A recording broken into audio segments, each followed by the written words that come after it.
I'm Grace, and today we're going to be reading the book Amazing Grace. I love this book because it shows that whatever you put your mind to, you could achieve, okay?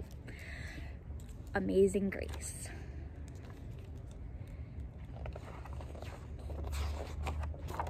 I love the illustrations in this book too.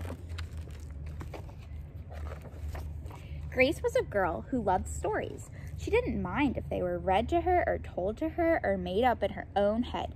She didn't care if they were in books or movies or out of Nana's long memory.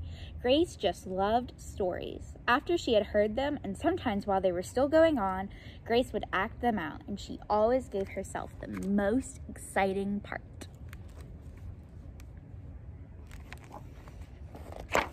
Grace went into battle as Joan of Arc and wove a wicked web as Anansi the spider. She hid inside the wooden horse at the gates of Troy. She went exploring for lost kingdoms. She sailed the 7 seas with a peg-leg and a parrot. She was Hiawatha, sitting by the shining Big Sea water, and Mowgli in the backyard jungle.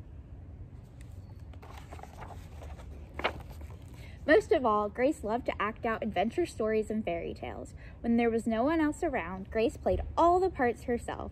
She set out to seek her fortune with no companion but her trusty cat, and found a city with streets paved in gold. Or she was Aladdin, rubbing his magic lamp to make the genie appear. Sometimes she could get Ma and Nana to join in when they weren't too busy. Then she was Dr. Grace, and their lives were in her hands. One day, Grace's teacher said they would do the play Peter Pan. Grace knew who she wanted to be. When she raised her hand, Raj said, "You can't be Peter. That's a boy's name." But Grace kept her hand up. "You can't be Peter Pan," whispered Natalie. "He isn't black." But Grace kept her hand up. "All right," said the teacher. "Lots of you want to be Peter Pan, so we'll have auditions next week to choose parts." She gave them words to learn. When Grace got home, she seemed sad. "What's the matter?" asked Ma. "Raj said I can't be Peter Pan because I'm a girl." "That just shows what Raj knows," said Ma. "A girl can be Peter Pan if she wants to." Grace cheered up. Then later she remembered something else. "Natalie says I can't be Peter Pan because I'm black," she said. Ma looked angry, but before she could speak, Nana said, "It seems that Natalie is another one who don't know nothing. You can be anything you want, Grace, if you put your mind to it."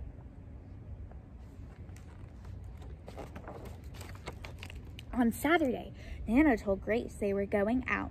In the afternoon, they caught a bus and train into town.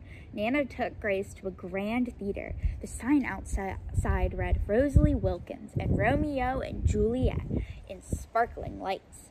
"Are we going to the ballet, Nana?" asked Grace. "We are, honey, but first I want you to look at this picture." Grace looked up and saw a beautiful young ballerina in a tutu. Above the dancer, it said, "Stunning new Juliet." "That one is little Rosalie from back home in Trinidad," said Nana. "Her granny and me, we grew up together on the island. She's always asking me, do I want tickets to see her Rosalie dance? So this time, I said yes." After the ballet, Grace played the part of Juliet dancing around her room in her imaginary tutu. "I can be anything I want," she thought. On Monday, the class met for auditions to choose who was best for each part. When it was Grace's turn to be Peter, she knew exactly what to do and all the words to say. She had been Peter Pan all weekend. She took a deep breath and imagined herself flying. When it was time to vote, the class chose Raj to play Captain Hook and Natalie to be Wendy. There was no doubt who would be Peter Pan. Everyone voted for Grace. "You were fantastic," whispered Natalie. The play was a big success, and Grace was an amazing Peter Pan. After it was all over, she said, "I feel as if I could fly all the way home." "You probably could," said Ma. "Yes," said Nana. "If Grace put her mind to it, she can do anything she wants."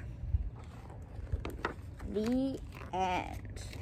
See, I love that book so much because it is true. You can do anything you want if you put your mind to it.